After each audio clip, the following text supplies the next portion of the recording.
Takže ahojte, ja som Majky a v tomto videu vám ukážem 1, 2, 3, 4 telefóny.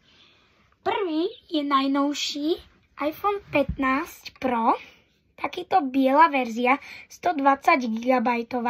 Je to veľmi dobrý telefón, takže ja mu dávam takých 10 z 10, veľmi dobrý telefón.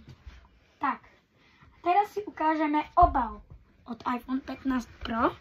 Je to Supra a je to veľmi pekný. Veľmi je pekný ten telefón, takže aj obal je veľmi pekný.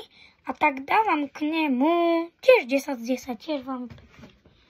Takže ďalší mobil je iPhone 13 mini.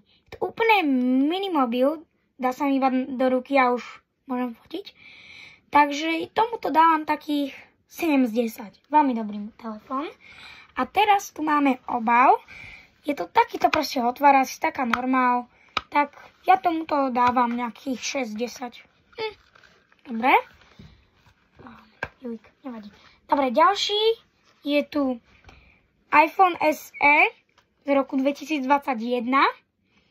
A normálne iba zoberiem do ruky a už iba píšem, takže je to veľmi dobré, tlačítko vyhovuje veľmi dobre, je to veľmi dobrý telefón, tomuto dávam nejakých 9 z 10, veľmi dobré.